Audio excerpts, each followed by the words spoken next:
Prepare for a rude awakening.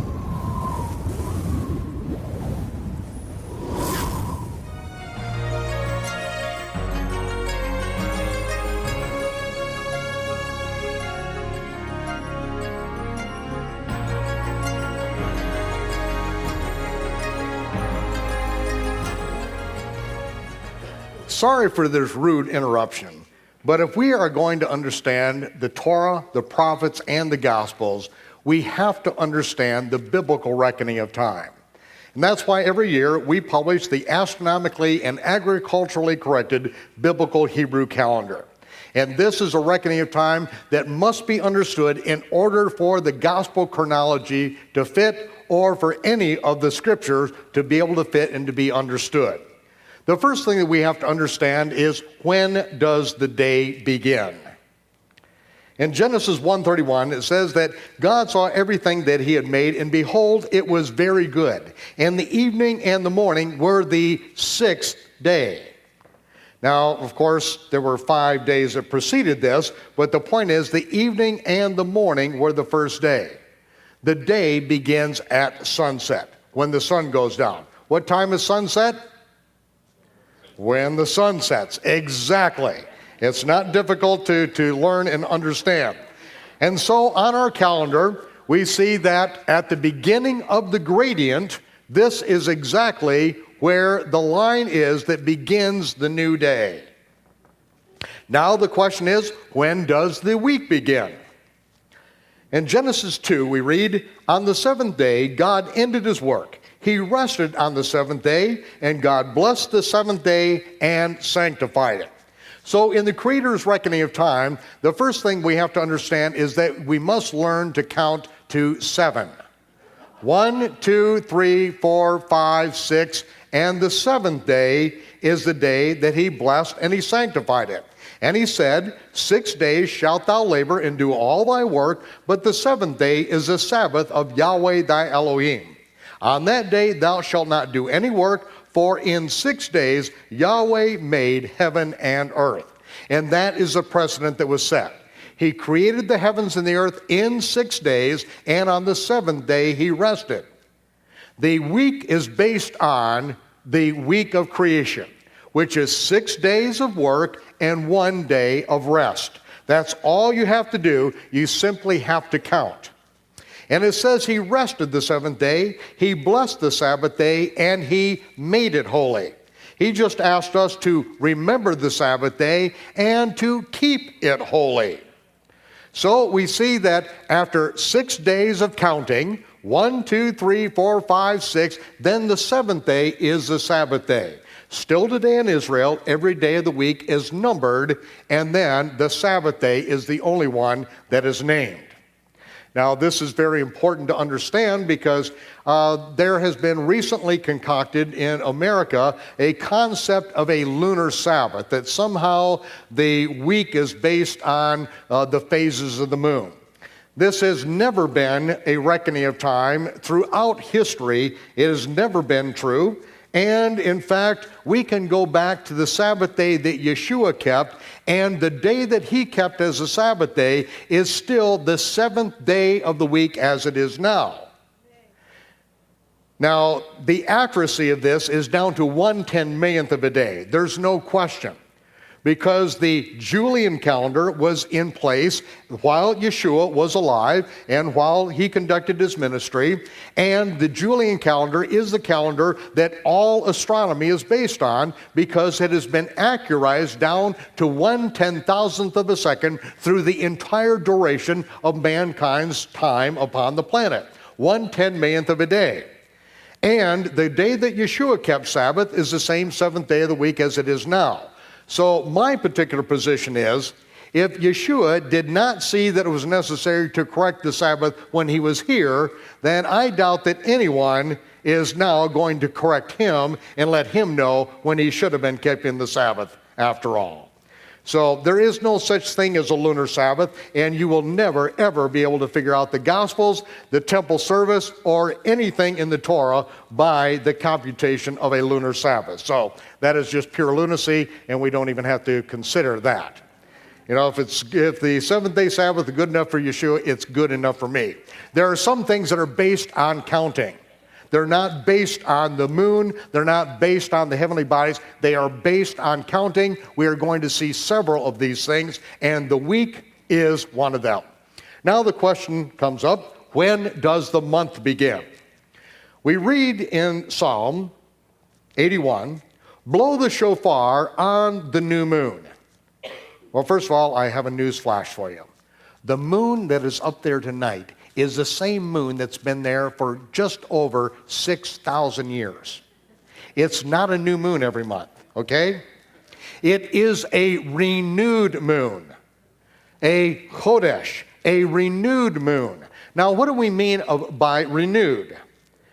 Well, it's the light that is renewed. See, the Creator put the moon and the sun and the earth in space, and the moon from the earth has a cycle in which we see the first sliver of the new moon appear. The moon waxes full about mid-month, and then it wanes to where there is no moon. Then when the new moon appears again, when the light is renewed, that is the renewed moon. Now, from space, one half of the moon is always illuminated. But from our perspective on earth, it goes through this cycle, and the renewing of the moon is what the Almighty uses as a type of His promises never fading away. That His promises are renewed just like the phases of the moon. And it says to blow the shofar on the renewed moon, on the chodesh. Blow the shofar on our solemn feast days in the time appointed. And in the time appointed in the Hebrew is kiseh, which means covered. And it's speaking of the moon being covered with light. Because most of the high holy days occur around the 15th of the month, or on the 15th of the month, when the moon is covered with light. And so we are to blow the shofar on those times as well. It says that this is a statute for Israel and a law of the God of Jacob. This is His reckoning of time, is what He is saying.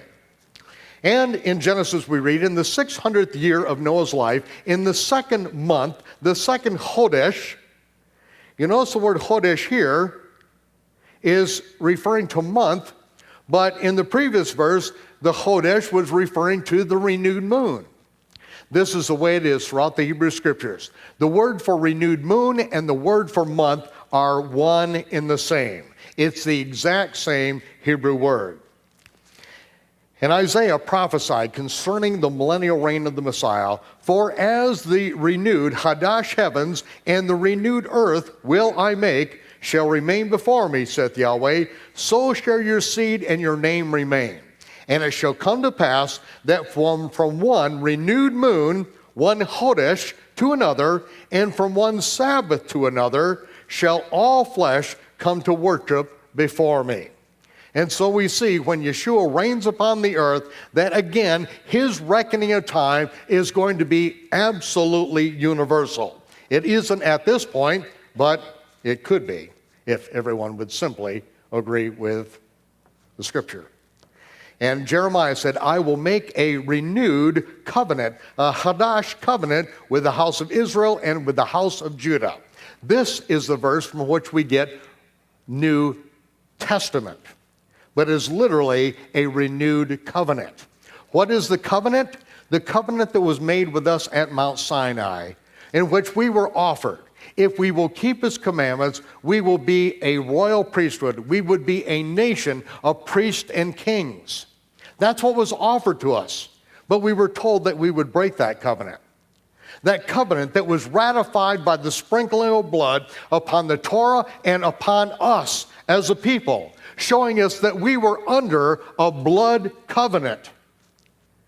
But yet we were told that we were going to break that covenant. And what is the penalty for a broken blood covenant? The death of the offending party. And that's why the Almighty said, you will break my covenant. But He said, I will renew that covenant with you, with the house of Judah and with the house of Israel. How can that covenant be renewed? Because the penalty of death has to be paid. And it can either be paid by the offending party or by one who takes the place of the offending party but has in no way offended. One who is without that sin. One who is without sin. That's why in the book of Revelation, it says in the first chapter that Yeshua has made us priests and kings. The covenant that was offered to us that we broke, that he paid for in his blood for us, he now can renew that covenant with us. And now we can be the priests and kings that we were offered in the first place. And this is where it is stated in Jeremiah. Now we come to the Chodesh, the renewed moon. When the new moon is then sighted, that is the first day of the month, and you can go ahead and number the calendar to 30 days. You don't know if we're going to have 30 days, but you can number that far, because we won't know until the sliding of the first sliver of the new moon again, whether it was a 29-day or a 30-day month, and I'll show you why in just a minute. The next question is, when does the year begin? In Exodus we read that when we were in the land of Egypt, just before our deliverance, it says that the flax and the barley were smitten in the plague of hail because the barley was aviv. The King James translators translated it, the barley was in the ear, but that doesn't make a whole lot of sense. But again, the King James translators were not agricultural specialists in the land of Israel. They just did the best they could, and they translated the word aviv about 6 different ways. And it says, and the flax, which was also destroyed, was givol. What does givol mean? King James translators translated it as bold, but what does bold mean? It is an ancient Hebrew agricultural term that refers only to the ripening of flax. And then it says, but the wheat and the rye were not smitten, for they were aphilot. What does aphilot mean? Again, it's an ancient Hebrew agricultural term. I'm only going to define 1 or 2 of these terms to you, but this is important to understand when the year begins according to the Creator's reckoning of time. Yahweh spoke unto Moses and Aaron in the land of Egypt and said, this month, this Chodesh, the Chodesh of the Aviv barley, shall be unto you the beginning of months. It shall be the first month, the Chodesh of the year to you. Because this day came you out in the Chodesh of Ha-Aviv, and the Chodesh in the renewed moon of the Aviv. The Aviv, what does Aviv refer to? It's speaking of the maturity of the barley crop. We know the barley was destroyed because it was what? Aviv. It's reached that level of maturity which it was brittle. And it says, it shall be when Yahweh shall bring thee into the land that thou shalt keep the feast of unleavened bread in this Chodesh, in this month. What month? The month of the Aviv. And then it continues to say, the feast of unleavened bread shalt thou keep. 7 days thou shalt eat unleavened bread as I commanded thee, in the time of the Chodesh of Ha-Aviv, the month of the Aviv. For in the month of the Aviv you came out of Egypt. Again, telling us this is the first month of the year to us. This is when we keep the feast of unleavened bread. And the 14th day of the first month at even is Yahweh's Passover. On the 15th day of the same month is the feast of unleavened bread. 7 days you must eat unleavened bread. Now this is all important because we have to ask the question, why do we always keep the Passover in the month of the Aviv barley? Why is the month of the Aviv barley always the first month of the year? This is the Creator's reckoning of time. Why is it important? You shall bring a sheaf of the firstfruits, the bikurim of your harvest, unto the priest. On the day after the Sabbath, which is the Sabbath during the Feast of Unleavened Bread, the priest shall wave the sheaf before Yahweh to be accepted for you. And you shall eat neither new bread, nor parched barley corn, nor carmel or mature grain, until the same day that you bring an offering unto your God. It shall be a statute forever throughout your generations in all of your dwellings. For us to have the Feast of Unleavened Bread, We must have the barley to reach the stage of Aviv, or for it to be mature enough to where we can, during the Feast of Unleavened Bread, present the first fruits of the barley in the temple as the wave offering. If the barley is not ripe enough to do that, we cannot have the first month of the year. And so that is why every spring, at the end of the 12th month, we check the barley in the land of Israel. If the barley is ripe, if it's Aviv, then we will then call this the month of the Aviv, and we will then have the Feast of Passover and unleavened bread and do the first fruit offering that month.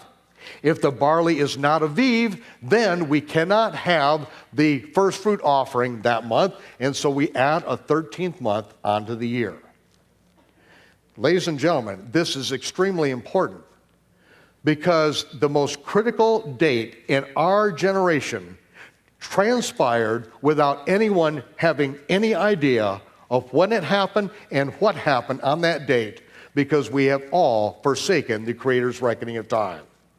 One of the most significant points in history has already taken place, and no one understood it, and it went right by everyone on the planet, because neither I nor you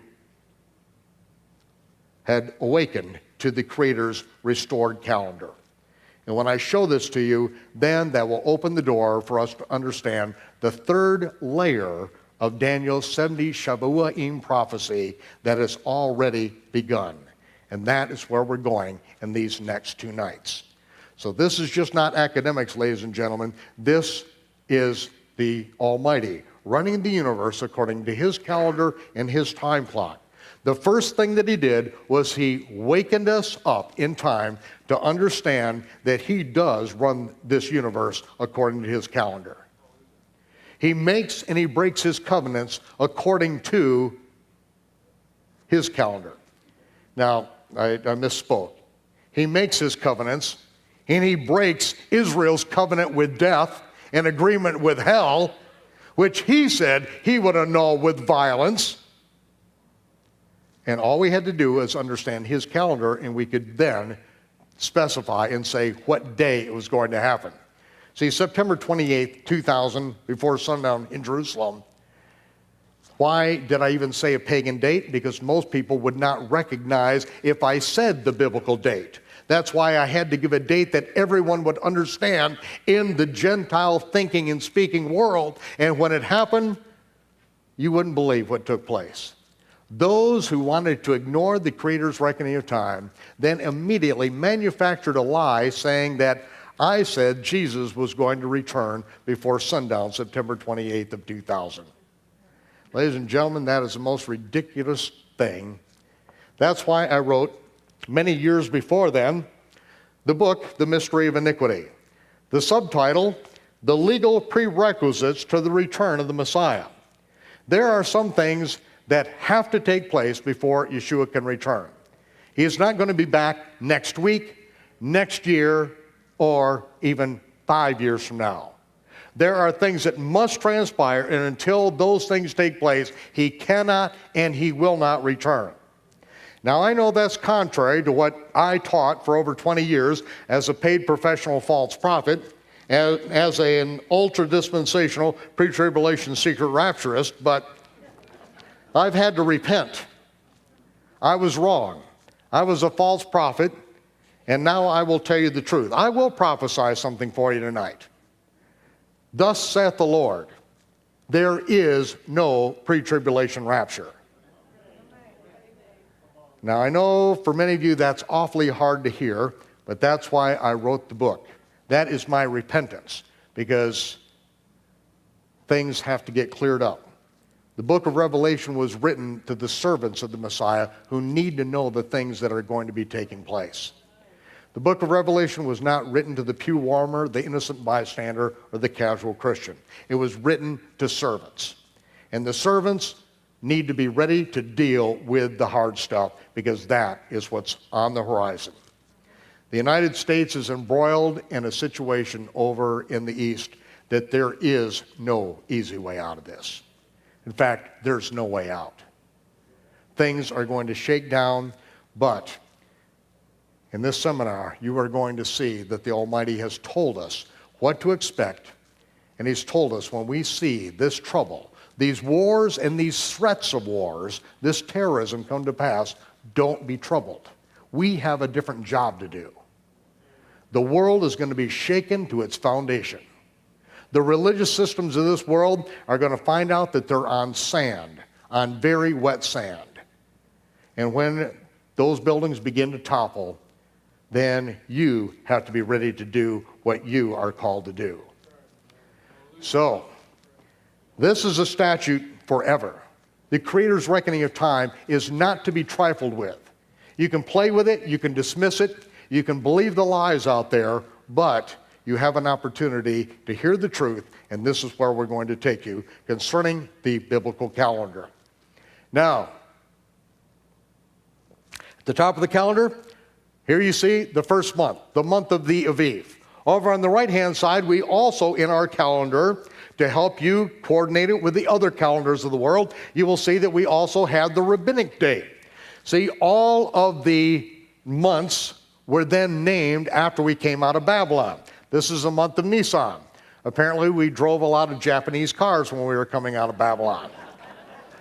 Over on the left is March, named after Mars, the god of war, and Aprilis, another pagan fertility goddess. And now I'm going to present to you the Perpetual Biblical Hebrew Calendar and Feast of the Lord calculator as an inset here to help you understand the calendar. First of all, we see that when the first sliver of the new moon appears, until the new moon appears again, the course is 29.530587 days. That means it's either going to be a 29-day month or a 30-day month, one of the other. It's never more, it's never less. And it's dependent upon the sighting of the new moon in the land of Israel. That is where the Creator's reckoning of time is reckoned from that point. We also see that here, the beginning of the year, I put the vernal equinox usually occurs a few weeks before to a few days after the barley in the land of Israel is Aviv. Now, why did I use that terminology, the vernal equinox? Because that is a Babylonian calculation of the day in the spring in which there's equal daylight and equal darkness. Now, a lot of people like to use the vernal equinox to determine the beginning of the year, but that is not the biblical method. I would like it to be. You know why I would like it? Because then I could calculate the feast and I could make my calendar 5,000 years in advance. But that's not the way the Almighty has it. He's the one that controls the growing seasons. When He sends the sun and the rain and the clouds, He has us dependent upon Him. And so when the barley is Aviv, the barley is Aviv. The first time the new moon appears after the barley is Aviv, it's the month of the Aviv barley. Do you control it? Do I control it? No. He alone is in control of it. The modern Jewish calendar was invented in the year 359 of the Common Era by Rabbi Hillel II in Tiberias. The last act of the Sanhedrin before disbanding themselves was to make a takanot, a law which changed biblical law, and they changed the way that the calendar was reckoned from that moment on. Even though it took most Jews 400 years to finally accept that calendar, that is the calendar that everyone knows about in the Jewish world today. The Gentile Christian world basically got the calendar right straight from Babylonian sun god worship and has nothing to do with the Bible at all. So, we both have things that we have to learn from this.